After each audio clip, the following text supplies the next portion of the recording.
shirkadda tababarada caalamiga ee Hasi Consulting ayaa dufcaddii afraad u furtay tababar la xidhiidha dhinaca aqoonta kobcinta hogaaminta iyo sidoo kale qorsheynta qaabka nololeed. Tababarkan ay ka faa'iideysanayeen xubno kala duwan oo ka kala socda wasaaradaha dalka, hay-adaha caalamiga ah iyo sidoo kale shirkadaha ganacsiga gaarka loo leeyahay. Ugu horreyn halkaas waxaa ka hadlay gudoomiyaha shirkadda Hasi Consulting, Professor Cabdiraxmaan Cali Xirsi. waxaa inoo bilaabmay kooxdii afraad ee tababarka kobcinta xirfadaha hogaamineed iyo samaynta qorshaha nolosha oo ambassador ka socon doona 3 cisho. 3 kooxood oo hore ayaa halkan ka baxay.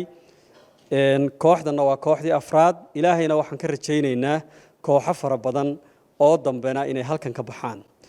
tababarkan kobcinta xirfadaha hogaamineed iyo samaynta qorshaha nolosha waxaa ka soo qayb galay oo maanta aan xusaya in kala badh dadka halkan ka soo qayb galay ay ka socdaan hay-adaha dawladda oo runtii markii ugu horeysay ee tiro intaa leeg ay kaga soo qayb galaan. waxaa ka mid ah wasaaradda isgaarsiinta iyo tiknoolajiyadda, wasaaradda waxbarashada, wasaaradda khayraadka biyaha iyo hay-adda shaqaalaha dawladda oo dawladdana u qaabilsan tababarada iyo kobcinta xirfadaha hogaamineed oo aan rajaynayno inaan wada shaqayn dhow insha Allah la yeelano.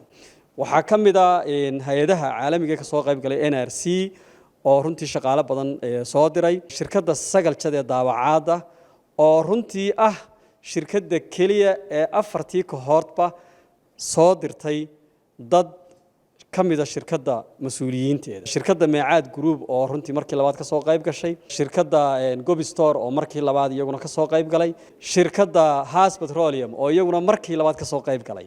dhammaantood waan u mahadnaqaynaa.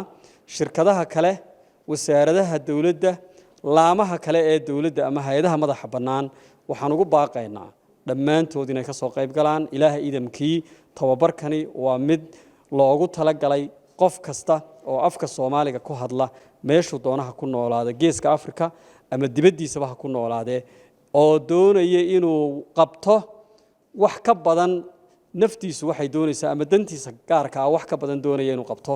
waa tababar loogu talagalay. qaar ka mid ah ardaydii ka faa'iideysanaya tababarkani ayaa ugu hambalyeeyay hay'adda tababarada caalamiga ah ee Hasi Consulting sida ay mar walba bulshada u garab taagan tahay. waxaana sheegeen in aqoon kororsigaasi wax weyn ka faa'iidi doonaan isla markaana dib ay ugu celin doonaan bulshadii ay ka yimaadeen. waxaan ka socdaa shirkadda Meecaad Company.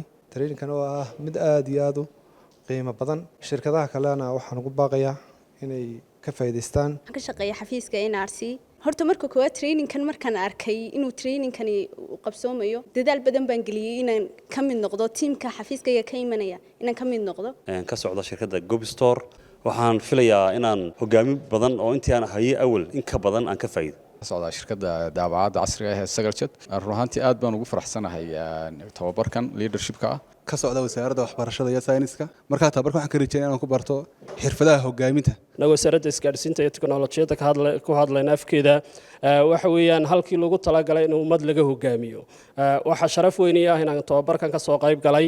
anigu waxaan ku hadlayaa afka wasaaradda horumarinta khayraadka biyaha Soomaaliland iyadoo la tuhunsan yahay inay ku jirto barnaamij cusub oo leadership lala doonayo wasaaradda horumarinta khayraadka biyaha waxna inaan aqoon intii aan ka soo qaadno inaan dadkii dib ugu celino.